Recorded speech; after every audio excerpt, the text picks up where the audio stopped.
CNTV 정재환의 아리아리.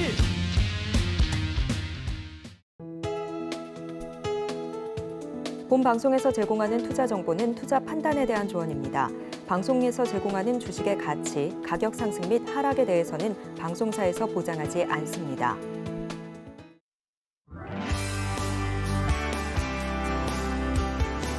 싸이의 강남 스타일이 전 세계를 강타한 게 벌써 10년 전입니다. 2012년 7월 15일 발매된 강남 스타일은요, 이 두 손을 위아래로 흔드는 말춤을 유행시키며 세계인의 사랑을 받았습니다. 라떼는 말이죠. 이 허구한 날 비틀즈, 존 덴버, 아바의 노래를 들었고요. 이 세계가 한국 노래를 들으리라고는 꿈에도 상상 못했습니다. 자, 그런데 지금 세계는 BTS, 블랙핑크를 듣고 있고 기생충, 오징어 게임을 보고 있고 한국 음식을 먹고 한국 화장품을 쓰며 즐거워합니다. IT 강국으로 불리던 한국은 이제 문화 강국으로도 우뚝 섰습니다. 정말 놀라운 일입니다. 자, 중요한 것은요, 이 지속 가능한 발전 모델을 만들어내는 것인데요. 이 K컬처, 한국 문화가 더 큰 사랑을 받을 수 있도록 CNTV도 응원하겠습니다. 아리아리! 네, 정재환의 아리아리. 오늘도 함께해 주시기 바랍니다.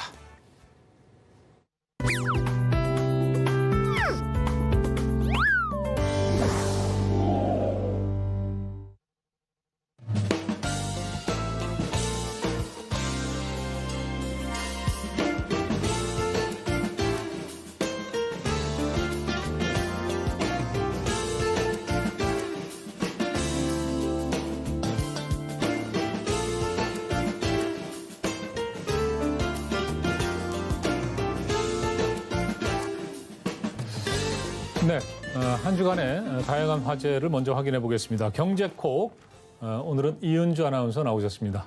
안녕하세요. 네, 어서 오십시오. 자, 이번 주 첫 번째 소식은 뭔가요? 네, 은행 예적금 연 4.1%로 껑충입니다. 아하. 네, 시중은행의 예적금 금리 인상 소식이 전해진 건데요. 네. 금리가 많이 오른 거죠? 금리가 정말 많이 오르고 있습니다. 사실 네. 미국의 금리 인상 소식은 저희가 경제뉴스 통해서 틀기만 하면 나오는 게 미국의 금리 인상 이야기인데 네네. 이번에 한국에서도 드디어 사상 처음으로 이 빅스텝이 일어났습니다. 네, 그 빅스텝이라고 얘기하는데 이게 어떤 겁니까? 네, 빅스텝 말 그대로 기준금리를 0.5% 큰 폭으로 인상하는 것을 일컫는데요. 네. 0.25% 올라가는 게 이 베이비 스텝, 0.5%가 빅스텝, 네. 0.75%는 무슨 스텝인지 아실까요? 글쎄요, 자이언트 스텝인가 그렇지 않습니까? 네, 맞습니다. 0.75%가 자이언트 스텝이고요. 또 네네. 이제는 1%까지 한 번에 대거 올리는 울트라 스텝까지 나왔습니다. 네. 그러다 보니까 앞으로 또 어떤 이름들이 붙게 될지 궁금해하는 누리꾼들도 있는데요. 네. 한국이 이번에 최초로 이 금리 인상을 빅스텝을 단행을 하면서 시장에 굉장히 큰 충격을 주고 있습니다. 빅스텝을 실행한 것도 처음인데 사실 3차례 연속으로 금리를 인상한 것도 국내 역사상 최초라고 합니다. 네, 빅스텝, 무슨 자이언트 스텝, 용어도 좀 아리송하긴 합니다만 네. 어쨌든 이제 금리를 많이 올렸다 이런 얘기 아니겠습니까? 네, 맞습니다. 그러면 이게 이제 물가, 인플레이션 이런 게 잡히나요? 이 물가 인플레이션을 잡기 위해서 사실 올린 조치이기는 하지만 이게 네. 실질적으로 시장에 반영되기까지는 상당한 시간이 필요하지 않을까라고 업계 네. 전문가들도 입을 모아 이야기하고 있습니다. 네. 이번에 빅스텝이 정말 꼭 필요했던 조치인가를 놓고 우선 배경을 살펴봤을 때는 현재 한국의 물가지수가 6% 이상 상승을 했고요. 네네. 원달러 환율도 역대 최고치를 기록하고 있습니다.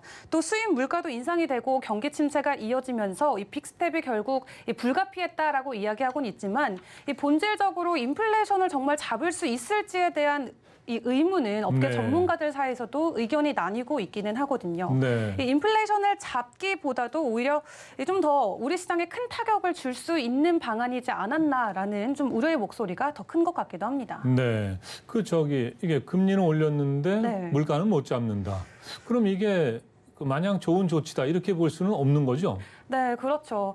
아무래도 금리가 올라가게 되면은 결국 경기가 위축되고 소비가 위축될 수밖에 없잖아요. 네. 거기에 가계 대출 그리고 대출 금리가 올라가면서 기존의 영끌 그리고 비투족들이 빚을 내서 은행에서 돈을 빌렸던 그 모든 것들이 결국 가계부채에 대한 부담으로 돌아갈 수밖에 없습니다. 네. 개인들뿐만 아니라 사실 기업 입장에서도 굉장히 부담스러울 수밖에 없는데요.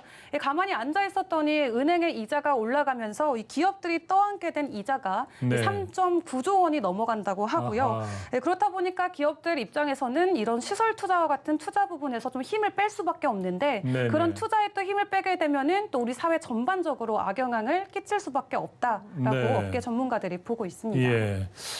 그런데 이제 기준금리 올라가면 네. 당연히 이제 또 시중금리 이런 것도 올라가는 거 아니겠습니까? 그렇죠. 예. 특히 이제 걱정되는 게 아까 영끌 말씀하셨는데 네. 은행에서 돈 많이 빌리신 분들 네. 이런 분들 걱정입니다. 네, 그런 취약차주의 신용 위험이 크게 높아질 수 있다는 게 전문가들의 의견이기 때문에 네. 앞으로 좀 어떻게 좀 가계대출을 좀 이끌어 갈지 좀 한은의 입장도 살펴봐야 될 것 같은데요.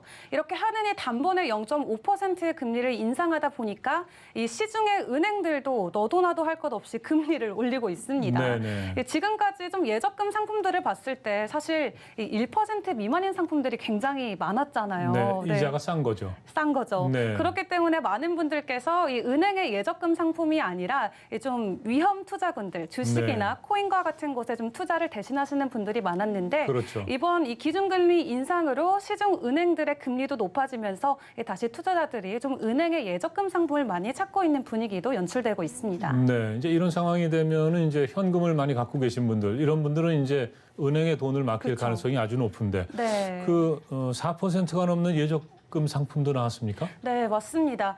시중 대형 은행들 현재 이 이자율이 어떻게 되고 있는지 제가 여러분들을 위해서 정리를 한번 해봤습니다. 네. 이 하나은행 같은 경우는 이번 고객 중심의 금리 정책을 펼치겠다라고 이야기를 했고요. 이 농협은행 같은 경우는 오늘부터 이 예적금 금리를 최대 0.6% 올린다고 합니다. 우리은행 같은 경우는 0.25%에서 0.5%, 그리고 신한은행이 0.7% 올리면서 큰 폭의 오름세 보여주고 있고요. 그 와중에 모아저축은행 같은 경우는 이 정기 적금 금리를 최고치인 0.8%포인트 올린다고 발표를 했습니다. 네. 이 모아 정기적금이라는 이 비대면의 이 예적금 상품 같은 경우는 연에 4%가 넘는 이 이자율을 준다고 합니다. 네.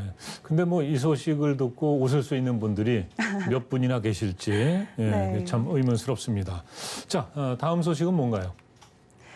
네, 다음 소식도 보도록 하겠습니다. 국제 유가 하향 조정 보인다입니다. 요즘 기름값 정말 너무너무 부담되지 않습니까? 그럼요. 예. 기름 주유소- 넣기가 참 무섭죠. 네, 저도 정말 주유소 가기가 무서울 정도로 아 제발 내 차가 조금만 더 힘을 내줬으면 좋겠다 이런 네. 마음으로 매일 운전을 하고 있거든요. 예. 최근에 혹시 주유소 가셨을 때 가격 네. 기억나실까요? 글쎄요. 제가 지난해만 해도 뭐 한 1,400원 정도였던 것 같은데 1리터에. 네. 지금 2,000원이 넘어가지 않습니까? 그렇습니다. 예, 정말 부담됩니다. 네, 저도 어제 경유를 넣었는데 네. 2,200원대까지 경유가 올라갔더라고요. 네, 이제 네. 경유값이 뭐 휘발유 값을 웃도는 그런 우픈 상황이 연출이 되면서 저는 그것도 처음 봅니다. 저도 처음 봅니다. 네, 그래서 정말 주유소 가기가 무서운 요즘 상황인데 네. 이 국제 유가가 최근에 좀 큰 폭의 하락세를 보였습니다. 아, 그래요? 네, 이 국제 네. 유가가 폭락했다는 게 결국 이 서민들이 또 체감할 수 있냐, 또 그렇게 연결되지는 않거든요, 사실은. 네. 최근에 국제 유가 폭락했다고 저희가 주유소에서 조금 더 싼 값에 주유를 했다 이런 느낌 받기 굉장히 어렵잖아요.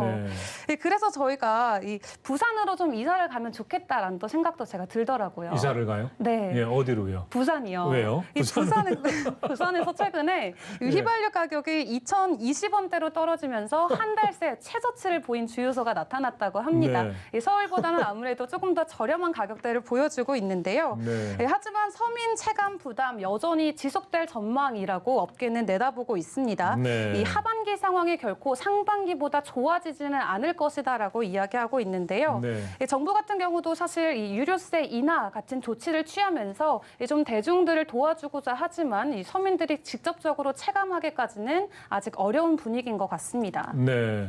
국제 유가가 조금 떨어졌다는 소식인데 아직 실질적으로 이런 게 반영이 안 되고 있는 네. 이런 상태인 거죠. 네. 어떻게 보세요? 지금 서민들이 굉장히 부담스러워하고 있을 것 같은데. 네, 저도 그래서 매일 아침마다 고민을 합니다. 네. 차를 타고 출근을 할지, 대중교통을 타고 출근을 할지. 네. 대중교통 이용하고 또 뭐 좀 걸어 다니시는 거 네, 이런 것도 좋습니다. 건강에 좋긴 합니다. 그런데 이제 사실 그 꼭 차가 있어야 되는 분들이 그쵸. 있잖아요. 네, 일하시면서. 그쵸. 예, 그런 분들이 정말 걱정이죠. 예. 네. 자, 다음 소식 전해 주시죠. 네. 아베 피격에 안중근 의사 소환한 월스트리트 저널. 네.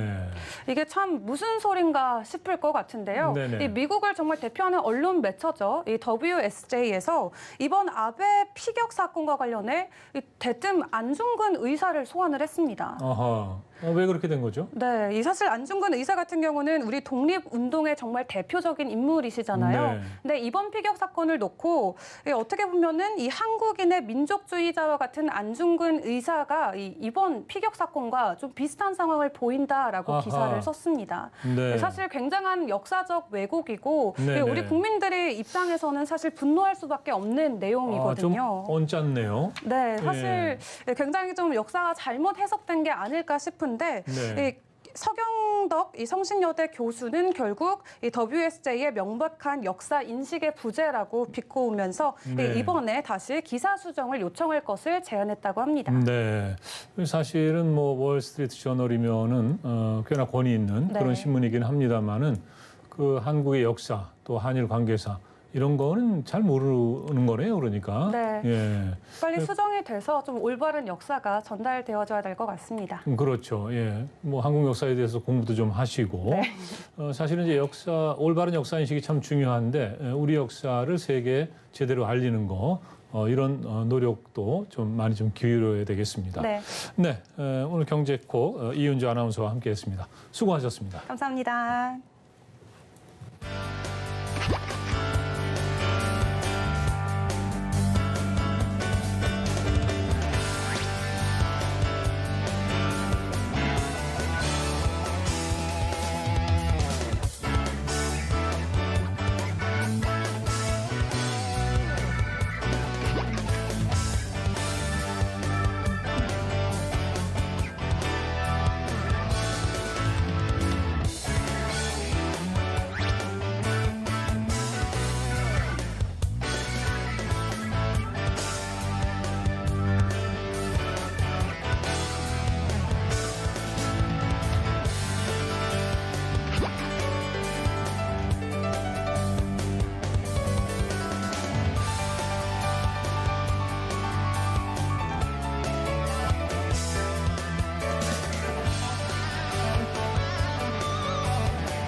세상의 모든 이야기를 들여다보는 알파고의 세상 만사입니다. 예, 이 자리에 알파고 씨 나오셨습니다. 어서 오세요. 네, 안녕하십니까. 네, 반갑습니다. 네.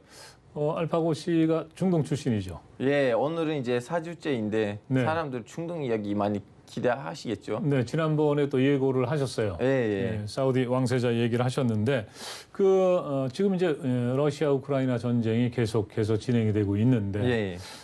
사실은 이제 전쟁으로 인해서 참 뭐라 그럴까 이 피해를 입는 분들이 많습니다만은 예. 반면에 또 이렇게 이득을 보는 그런 분들도 있는 거죠. 예, 이득을 예. 이제 제일 많이 버는 거는 일단은 이제 미국 이란 핵 협상에 다시 나섰던 네. 이란인데 왜냐하면 러시아 이제 석유가 빠졌는데 네. 그 석유를 대체할 만한 나라가 이제 그동안 좀 조용히 있었던 네. 미국의 재채기를 당했던 이란인데 아하. 이란도 지금은 이제 이득을 보고 있긴 하지만 그래도 제일 많이 이득을 보는 나라는 안 그래도 사우디입니다. 왜냐하면 네. 이제 유가가 올라가다 보니까 예. 사우디의 회사 네네. 아람코 이제 예. 그 국영 회사인데요. 네. 국영 회사보다는 뭐라고 해야 되나 그 왕실 재단이 다스리는 회사예요. 아하. 국영 회사로 봐야 예. 되죠. 국영입니다만은 실제로는 이제 왕실에서 소유를 하고 있다. 그렇죠, 그렇죠. 예, 예, 예. 이제 한 나라의 회사보단 한 가문의 회사인데 아하, 네. 결론적으로 사우디라는 나라도 한 가문의 나라예요. 왜냐하면 사우디아라비아라고 했을 때는 앞에 있는 그 사우디는 그 가문의 성씨예요. 아, 그렇군요. 그러니까 예를 들면 북한을 네네. 우리는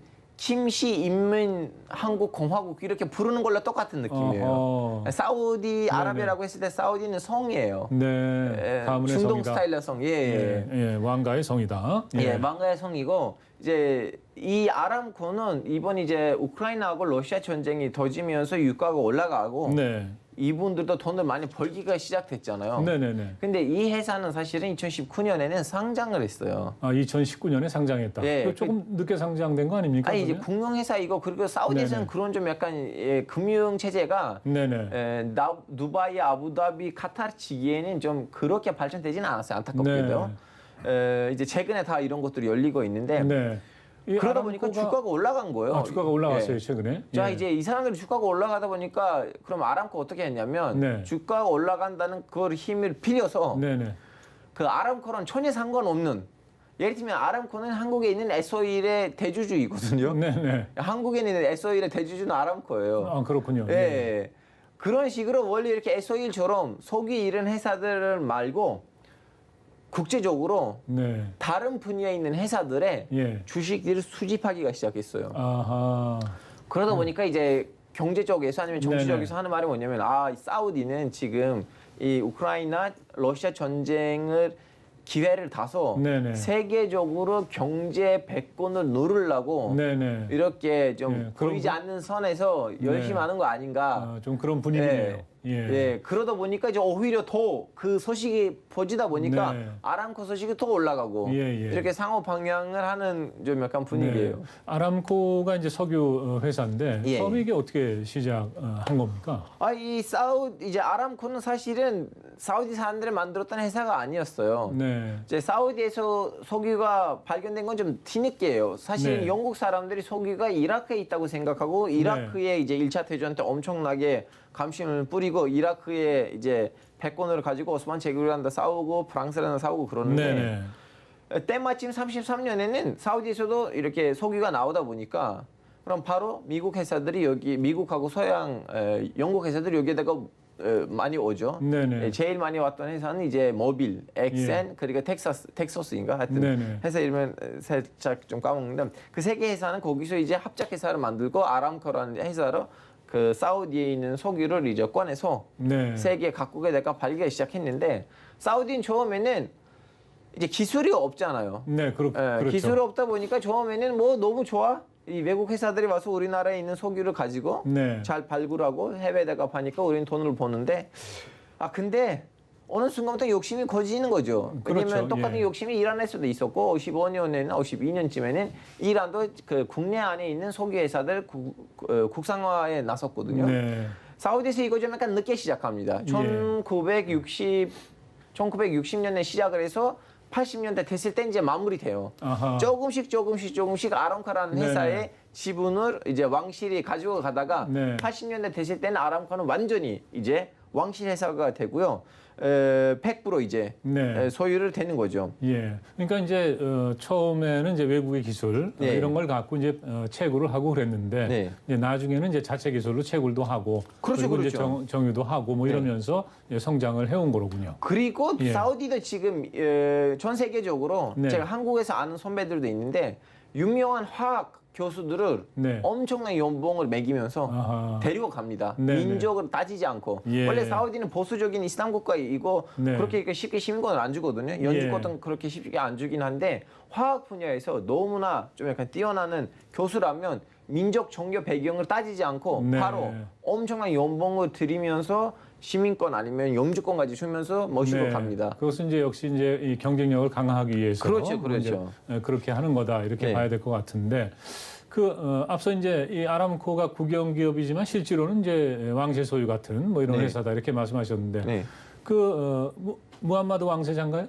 예, 모함메드 빈 살만. 실질적으로 그 실권을 갖고 있는 거죠? 이제 사람들이 왕세자라고 하면 네. 뭐야 왕세자인데 왕이 중요하지라고 할 수가 있는데 사실은 네. 왕 폐하께서는 나이가 예. 좀 많으십니다. 80대 거의 넘으셨고요. 네. 이제 걸어가실 때도 살짝 좀 힘드십니다. 왜냐면 진짜 나이가 많으십니다.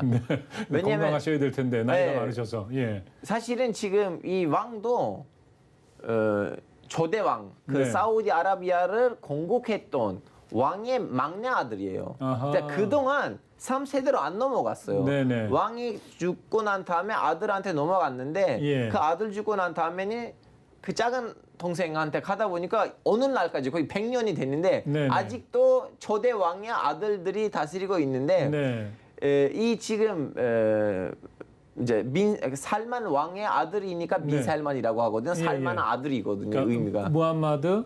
빈 살만. 살만. 그래서 아. 살만은 아들 모함메드인데 아, 그렇군요. 살만의 아들 예. 무함마드. 예. 아, 그렇게 되는 거군요. 그래서 지금 왕 이름은 살만이에요. 왜냐면 자기 이제 하여튼 네. 이제 나이가 많으시다 보니까 예, 예. 사실은 왕세자들이 주로 좀 이럴 때는 실권을 부리긴 한데 이 왕세자가 나이가 좀 어립니다. 네. 저보다 불과 3살 많아요. 네. 몇 년생이에요? 85년생입니다. 이 형님이. 85년생. 네. 네.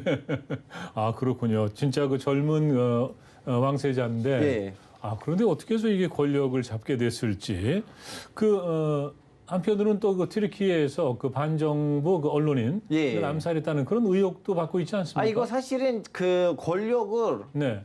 장악하는 과정에서 아하. 이제 반대 목소리들을 내는 네네.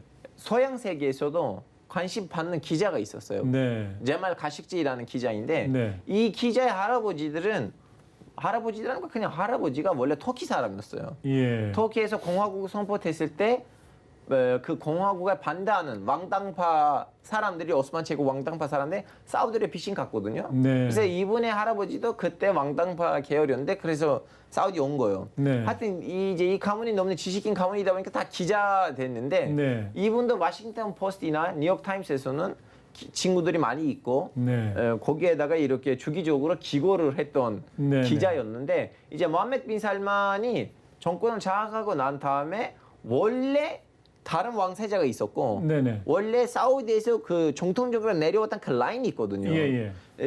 이따가 제가 설명해 드릴 텐데 이 모함메드 빈 살만은 사우디에 있는 그 정통적으로 내려왔던 그 왕세자 라인을 다 뒤집어 버립니다. 아하. 이제 네. 그때 적통이 아닌 거네요, 그러니까. 네, 그 예. 완전히 좀 약간 뭐 조선으로 따지면 네네. 영조 같은 느낌이에요.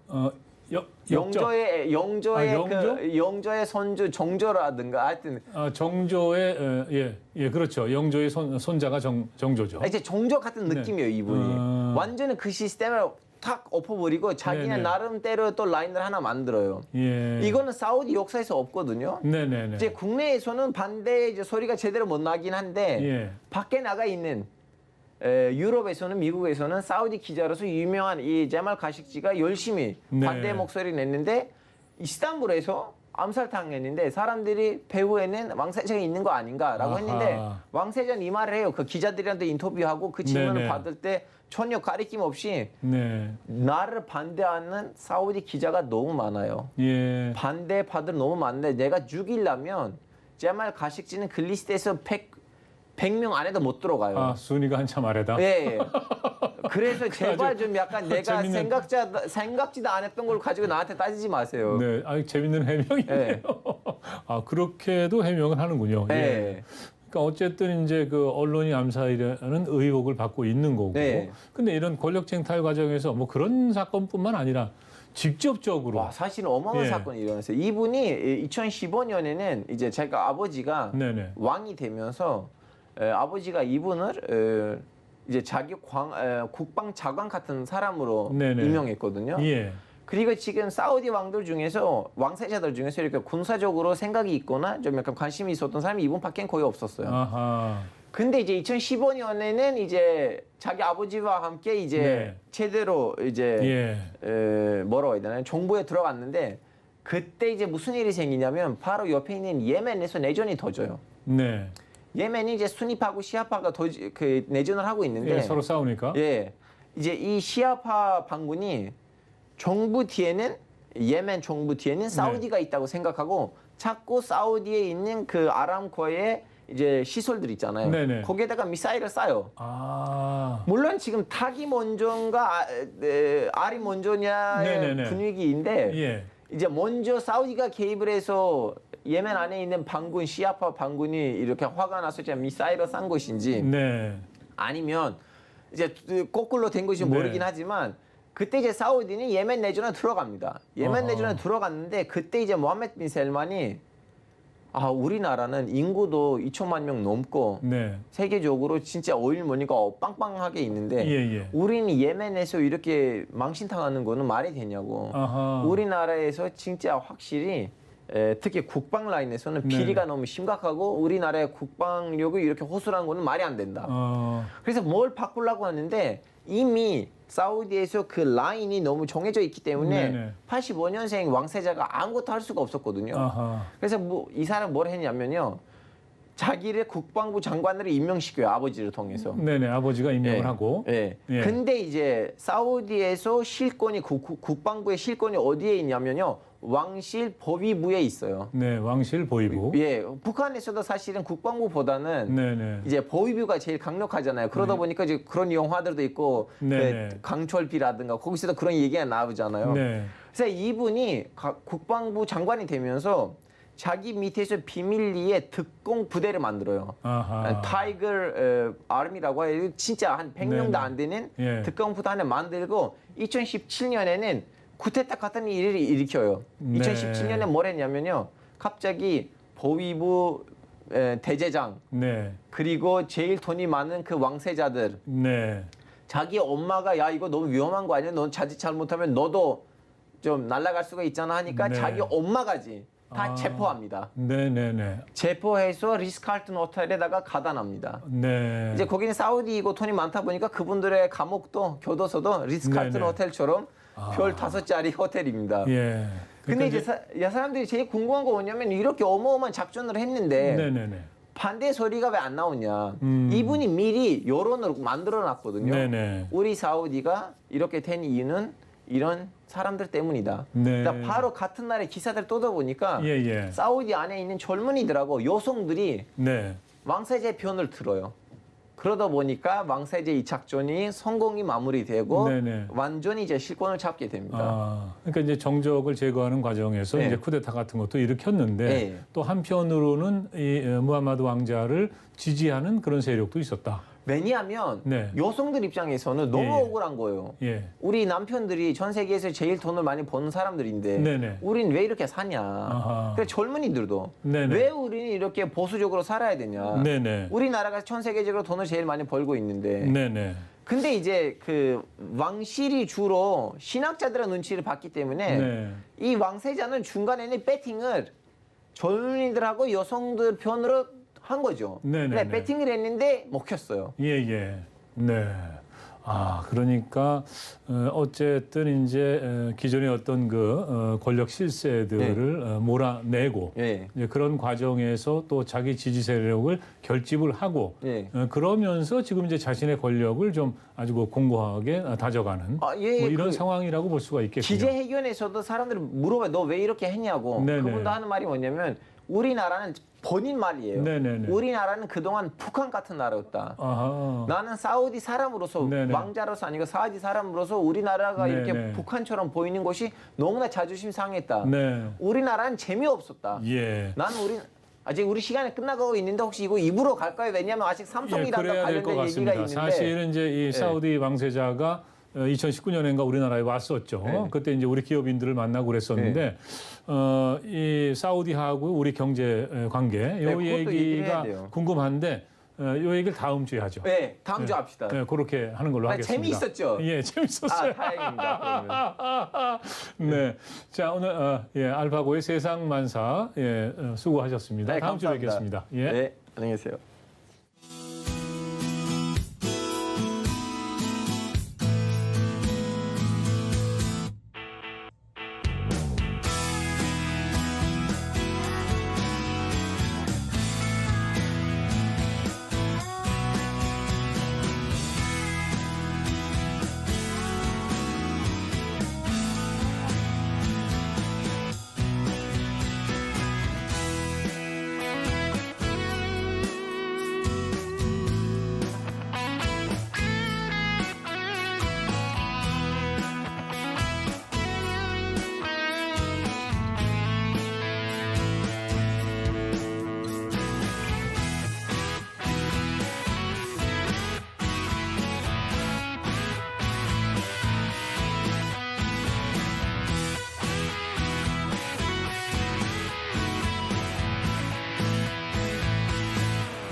네, 요즘에 자고 나서 눈만 뜨면 달라지는 게 참 많습니다.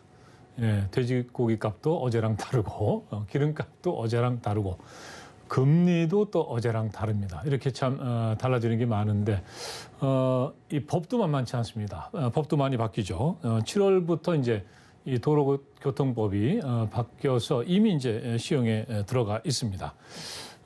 특히 이제 우리가 주의해야 될 게 이제 그 운전자들이 도로에서 이제 우회전할 때 네, 교차로 맞아요. 같은 데서 그때 이제 뭐 반드시 서야 된다 뭐 이런 내용들이 있는데 허가은 아나운서는 운전하시죠?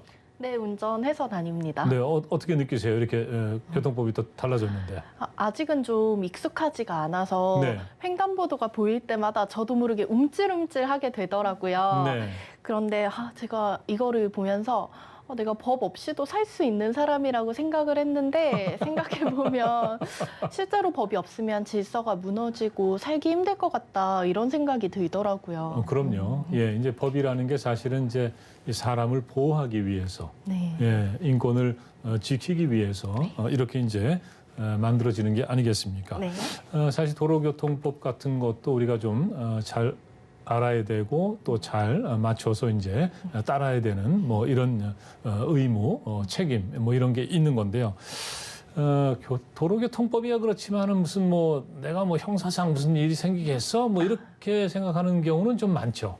그럼요. 제가 또 법 없이도 살 사람이라서 그런 쪽이랑은 거리가 멀지 네. 않나 싶은데요. 예, 그렇지만은 살다 보면요. 이게 세상에 무슨 일이 생길지 우리가 알 수가 없습니다. 그렇기 때문에 네. 그런 법에 대해서 형사소송법이라든가 뭐 이런 것도 좀 알아둘 필요가 있는 거죠. 그래서 오늘 아리아리 초대석에 네. 그 내용을 아주 재미있게 설명해 주실 분을 모셨습니다. 궁금합니다. 네. 자, 생각보다 좀 멀게 느끼실 수도 있습니다만은 참 생활 밀착형 이 형사 사건들이 많다고 합니다. 우리에게 필요한 형사소송 대처법 김정철 변호사와 함께 확인해 보시죠.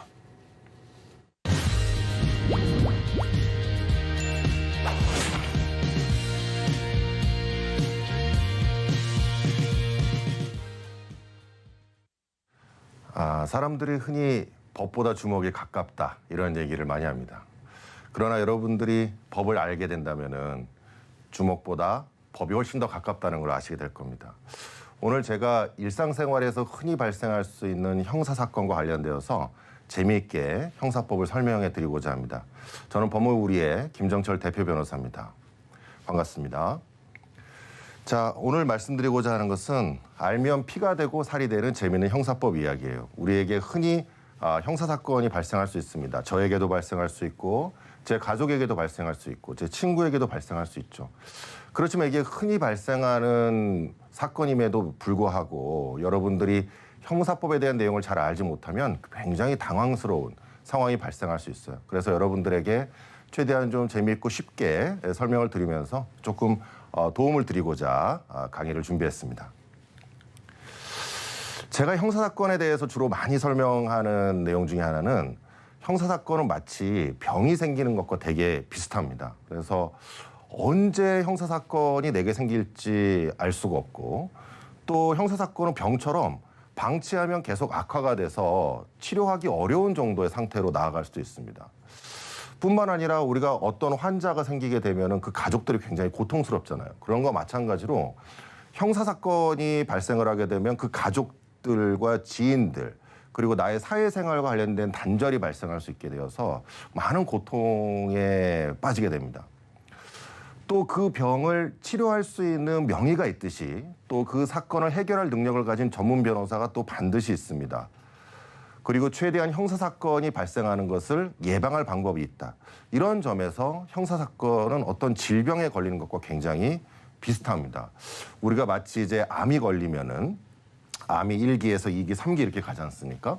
그런 것처럼 형사사건을 방치하면 이게 점점 다른 곳으로 전이되기도 하고 다른 사건으로 비화되기도 하고 그 사건의 내용이 점점 커지기도 합니다. 그런 측면에서 여러분들이 이 형사사건에 대한 특징을 좀 알아두신다면 조금 더 주의하면서 사건에 대해서 당황하지 않고 대응할 수 있으리라고 생각이 됩니다. 자, 여기 보시면은 우리가 이제 언제 어디든지 형사사건이 발생할 수 있습니다. 교통사고, 뭐 사기, 명예훼손, 폭행 이런 것들은 주변 우리에게 아주 흔히 발생하는 일들입니다. 그리고 누구라도 언제든지 형사사건으로 경찰이나 검찰로부터 소환 통보를 받을 수 있어요. 나는 크게 잘못한 게 없는 것 같아도 그러한 통보를 받게 되면 굉장히 당혹스럽고 겁이 나는 것이 모든 일반인의 특징입니다. 아마 저한테 연락이 와도 굉장히 겁이 나지 않을까 이런 생각이 드네요. 대표적으로 가장 흔히 발생할 수 있는 사건이 있다 그러면 그것은 형사사건 중에서 교통사고 관련된 내용입니다. 여기 보시면은 12대 중과실 교통사고가 있죠.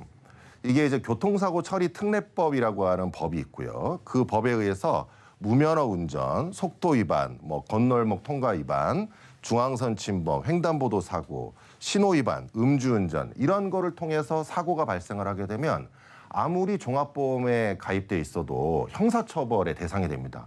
그러니까 경찰서로부터 연락을 받게 되고 또 검찰이나 이런 데서 소환을 받게 되는 경우가 발생할 수 있죠. 여기 보시면은 신호 위반 같은 것들은 누구나 할 수 있는 일이잖아요. 신호를 잠깐 못 보고 신호 위반한 상태에서 교통사고가 발생하기도 하고 또 횡단보도에서 보행자에 대해 사고가 발생하는 경우도 발생할 수 있습니다. 그런 측면에서 우리에게 흔히 발생할 수 있는 사고인 점에서 여러분들이 형사사건이 발생했을 때 어떻게 대처해야 되는지에 대해서 생각해 두실 필요가 있는 거죠. 자, 우리가 뭐 잘못한 것도 없는데 나한테 전화가 왔고 경찰이 나에게 연락이 왔고 나 그러니까 나 이거 무시할래. 뭐 나 이제 전화 와도 그냥 전화 끊어버릴래. 이렇게 하시는 분들도 있더라고요. 약간 이제 회피 성향이 있는 거죠. 그런데 형사사건은 강제 수사가 가능합니다. 강제 수사라고 하는 것은 체포나 구속, 압수수색 이런 것들을 할 수 있는 거예요. 이렇기 때문에 이러한 형사사건에 대한 소환이 있을 때 방치하면 안 됩니다. 대표적으로 이제 경찰서에서 전화나 문자가 오는 경우가 있는데 이 경찰서 전화인 걸 뻔히 알면서도 나 이거 나 잘못한 게 없으니까 나 안 받을래 이러면서 무시하는 경우가 있어요. 그럼 뭐 해봐야 뭐 나중에 뭐 얼마나 되겠어. 내가 잘못한 거는 나중에 가서 얘기하면 되지. 이런 생각으로 있다 보면은 여기 형소법에 써 있는 것처럼 정당한 이유 없이 출석 요구에 불응하게 되면 결국은 체포될 수 있습니다. 그래서 체포영장이 발부되는 경우가 흔히 있어요. 그래서 이런 점들을 주의하셔야 되고요. 특히 2번 이상을 출석 불응하게 되면 수사관서에서 출석 불응에 대한 보고서를 작성한 다음에 체포영장을 받아가지고 집으로 찾아올 수 있습니다. 그러니까 여러분 특히 조심하셔야겠죠. 겁내지 말고 수사관과 자유롭게 통화를 하면서 어떤 일로 그런 문제가 발생했는지 그리고 그 문제가 심각한 문제라고 한다면 반드시 의사를 찾듯이 변호사를 찾아서 상담하시고 변호사와 함께 동행하여서 수사관서에 찾아가시면 됩니다. 전혀 걱정하실 필요가 없습니다. 자, 또 하나는 형사사건은 아까 말씀드렸듯이 병처럼 암이 1기, 2기, 3기로 가는 것처럼 자가 발전적인 성격을 가지고 있어요. 그래서 적극적으로 대처하지 않으면 본인이 생각하는 것과 달리 점점 확대됩니다. 나중에 더 이상 손댈 수 없을 정도로 사건이 확대되는 경우가 있어요. 그다음에 수사기관은 일단 의심을 하고 모든 상황을 바라봅니다. 그렇기 때문에 적극적으로 해명을 해주지 않으면 그 의심이 확신이 되고 그걸로 나중에 형사재판에 가게 될 수 있어요. 형사재판에서 유무죄를 다투는 일이란 굉장히 힘듭니다. 왜냐하면 무죄율이 거의 1% 정도밖에 안 돼요. 최근에 올라갔을 때도 2% 정도밖에 안 되기 때문에 결국 형사재판에서 무죄를 받는다는 것은 굉장히 어려운 일이죠. 그렇기 때문에 수사 단계에서 처음부터 적극적으로 대응을 하는 것이 굉장히 중요합니다. 제가 이제 예전에 했던 여러 가지 사건들 중에서 제 이제 의뢰인 중에서 나중에 체포가 돼가지고 나중에 저를 선임하는 경우가 있었어요. 그래서 왜 체포가 되고 왜 구속이 됐는가 이랬더니 경찰서에 가서 본인이 멀쩡하게 집에 있는데도 경찰관이 어디에 사십니까? 그랬더니 이제 불쌍한 척을 하고 싶어가지고 저 찜질방에 살아요. 응? 뭐 그리고 저는 지금 월 수입이 전혀 없고요. 뭐 최저생계비로 받아가지고 살고 있어요. 집도 없고요. 그다음에 뭐 가족도 다 떨어져 있어서 저는 뭐 집도 절도 없는 사람이에요. 그것이 바로 곧 구속 사유입니다. 체포와 구속의 사유가 되는 거예요. 여기에서 본 것처럼 인정에 호소하거나 동정심을 유발하려고 하다 보면 그 내용이 조서에 기재됩니다. 그럼 이제 수사관이 어디에 사신다고요? 찜질방에 사신다고요? 이렇게 하면서 그것이 결국은 구속을 시키는 결정적인 사유가 될 수 있습니다. 왜냐하면 여기 구속 사유를 보시면은 피고인이 일정한 주거가 없는 때, 그리고 피고인이 증거를 인멸할 염려가 있는 때, 그리고 피고인이 도망하거나 도망할 염려가 있는 때, 지금 대표적인 구속 사유에 해당되는 거예요. 주거가 없고 재산도 없고 언제니 도망갈 수 있다라는 생각을 할 수 있기 때문에 결국은 구속 사유에 해당될 수 있고 영장이 발부될 수가 있습니다. 그런 측면에서 본인의 재산을 숨기거나 그럴 필요 전혀 없습니다. 그래서 적극적으로 자신이 출석을 잘할 수 있고 그다음에 수사기관에 협조를 해서 얼마든지 출석을 요구하면 내가 언제든지 가서 진술할 것이다라고 얘기를 해야 결국은 구속을 면하고 불구속 상태에서 수사를 받을 수 있는 거예요. 그런 측면을 유의하셔야 됩니다. 우리가 이제 약은 약사에게, 법은 변호사에게. 우리가 형사 사건이 생기게 되면은 당장 변호사부터 찾으셔야 돼요. 주변에 친구나 비전문가한테 현혹되어서 사건을 그르치시면 안 됩니다. 친구한테 이제 상담하면서 소주 한잔 하면서 야, 나 이런 경우가 있어. 야, 그거 친구가 걱정하지 마. 그거 다 내 주변에서 왔는데 다 이렇게 됐어. 걱정하지 마. 경찰 그거 무시해도 돼. 이런 식의 답변이라든지 그런 사건의 경우에는 결국은 벌금으로 끝나. 그러니까 걱정하지 않아도 돼. 이런 말을 듣고 안심한다든지 이렇게 해서는 절대 안 됩니다. 우리가 또 제일 또 잘못된 것 중에 하나가 네이버에 검색을 해가지고 거기에 나랑 비슷한 사건의 내용을 찾은 다음에 거기에 각종의 변호사들이 홍보용으로 올려놓은 것들이 있어요. 그거는 당신의 사건과 다른 겁니다. 여러분의 사건과 다른 거예요. 그렇기 때문에 그것을 그대로 대입하시면 안 되고 반드시 변호사를 찾아서 상담을 받으시면 돼요. 그리고 경제적으로 어려운 사람들도 다 상담을 받을 수 있게 지금은 플랫폼도 돼 있고 또 법률구조공단도 있기 때문에 변호사를 찾는 거에 대해서 어렵게 생각하지 마시고 편하게 연락을 하시는 게 좋습니다. 자, 변호사 역시 전문 분야가 있어요. 우리가 이제 의사도 뇌수술을 하는 사람, 정형외과, 신경외과, 다양한 분야가 있지 않습니까? 그런 것처럼 변호사도 마찬가지입니다. 변호사도 다 각자의 분야가 있어요. 그래서 자기에게 지금 해당되는 사건에 맞는 변호사를 찾는 것, 그것이 형사 사건을 해결하는 일종의 첫걸음이 될 수 있다는 거예요. 그런 측면에서 일종의 명의 같은 사람처럼 전문 변호사가 있으니까 항상 여러 변호사를 만나보시면서 자신의 사건에 대해서 어떻게 진행할 것인지, 이 사람이 어느 정도의 전문성을 가지고 레퍼런스를 가지고 있는지 이런 것들을 잘 체크하셔가지고 형사 사건에서 어떤 중형에 처하거나 또 구속이 되는 일이 없도록 하시는 것이 좋겠습니다. 형사사건에서 형사사건이 발생하는 이유가 뭘까요? 누군가가 피해를 입었기 때문이죠. 그리고 피해를 줬기 때문에 그런 일이 발생하는 거예요. 우리가 피해를 입으면 고소를 하죠. 그죠? 그리고 누군가에게 피해를 주게 되면 고소를 당하게 됩니다. 형사사건은 고소를 당해서 피의자가 되는 것도 힘든 일이고 또 막상 고소를 해가지고 피해자로서 피해를 회복하기 위해서 하는 것도 굉장히 어려운 일이에요. 형사사건에 휘말리는 사람들의 특징을 제가 오랜 기간, 15년간 형사사건을 처리하면서 느낀 특징을 말씀드리겠습니다. 정상적인 방법이 아니지만 나만의 특별한 방법이 있다라고 생각하시는 분들. 그리고 지킬 수 없는 약속, 금전적 약속을 남발하는 사람들. 계약서 등 문서는 괜찮겠지 이런 마음으로 아무런 검토 없이 그냥 계약서에 날인하시는 분들. 원칙을 벗어난 모순된 욕심. 그리고 이번 한 번은 걸리지 않을 거야 라고 하는 안이함. 이런 특징을 가지고 계십니다. 우리가 원칙을 벗어났다는 게 어떤 걸까요? 금전에 있어서 제가 원금도 보장되고 고수익이 됐다. 이건 있을 수 없는 일입니다. 원금이 보장되면서 고수익이 있는 금융상품이 있을 수 있겠어요? 그걸 믿었다는 것이 결국은 피해를 입게 되는 거예요. 그것이 바로 원칙에서 벗어난 모순입니다.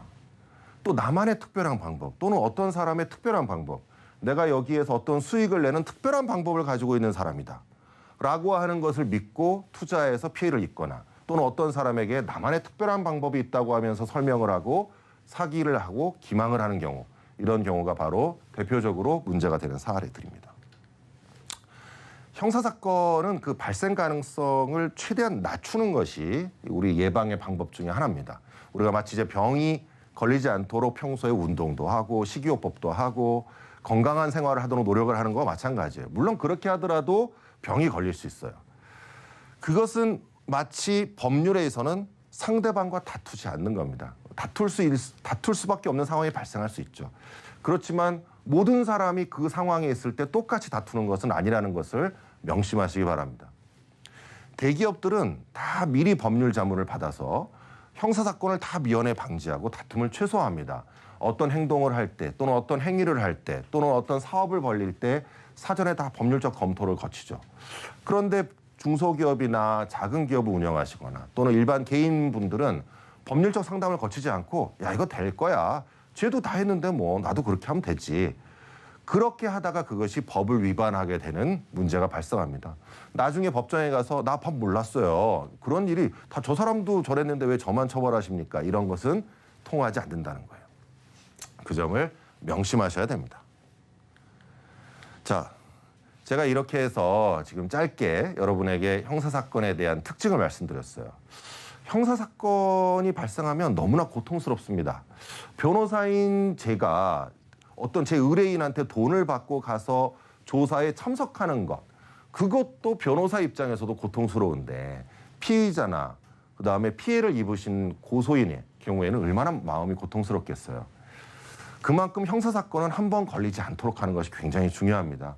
병에 한 번 걸리지 않도록 하는 것처럼 미리 여러분들이 예방하고 다툼을 최소화할 수 있고 또 법에 위반되는 내용이 어떤 것이 있는지 미리 미연에 확인하고 돌다리를 두드려가면서 행동을 하시는 것이 예방하는 가장 최선의 길입니다.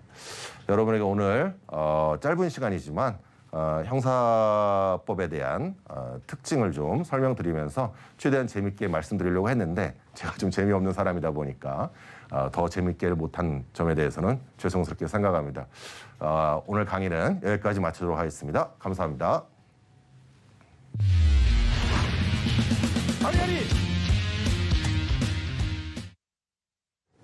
네, 정재환의 아리아리 초대석. 예, 오늘은 형사 사건에 어떻게 대처해야 할지 조언을 주실 김정철 변호사님을 모셨습니다. 네, 안녕하십니까. 안녕하십니까. 예. 네, 반갑습니다. 정말 바쁘실 텐데 이렇게 자료주셔서 고맙습니다. 불러주셔서 감사합니다. 네. 아니 근데 이 강의를 좀 재미있게 하려고 했는데 재미없어서 죄송하다 이렇게 말씀하셨는데 저는 진짜 재미있게 들었어요. 저도 너무 쉽게 설명해 주셔서 이해가 네. 좀 잘 됐던 것 같습니다. 근데 좀 긴장은 돼요. 예, 왜냐하면 우리 허가은 아나운서가 아까 그랬잖아요. 자기는 뭐 법 없이도 살 사람이다. 그럼요. 저도 이제 뭐 그 비슷한 생각을 하고 사는 사람인데 정말로 언제 어느 순간에 내가 형사 사건에 관계가 될지 모르겠구나 네, 하는 생각이 드는 거예요. 네, 맞습니다. 앞서 그 강의에서도 말씀해 주셨습니다만은 교통사고, 그죠? 네. 예. 또 사기 사건. 사기를 제가 칠 일은 없을 것 같은데 당할 수는 있겠죠. 그럼요. 그죠? 그럼요. 예. 그리고 이제 명예훼손. 네. 예.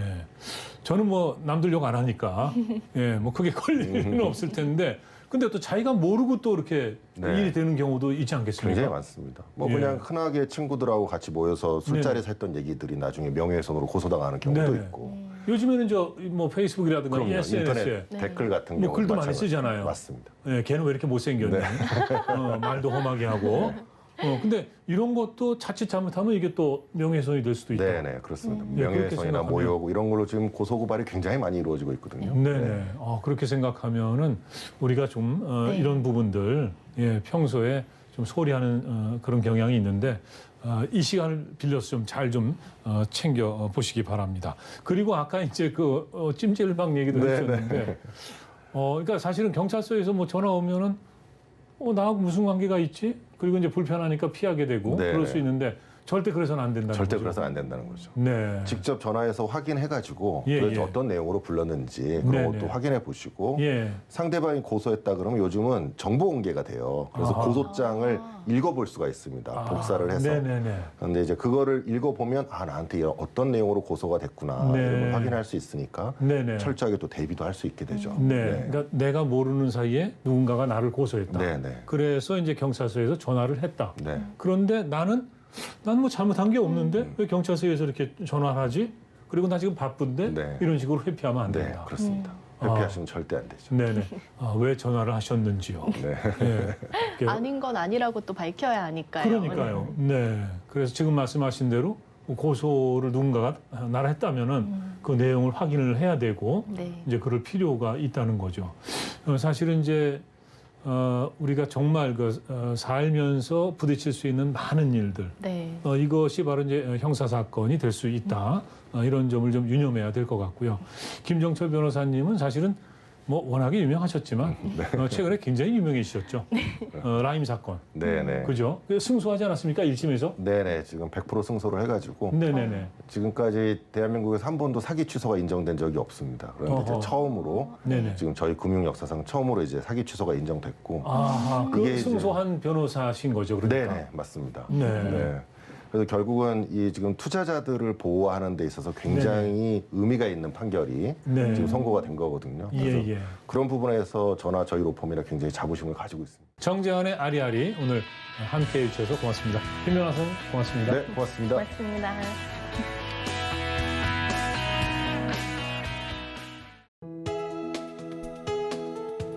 본 방송에서 제공하는 투자 정보는 투자 판단에 대한 조언입니다. 방송에서 제공하는 주식의 가치, 가격 상승 및 하락에 대해서는 방송사에서 보장하지 않습니다.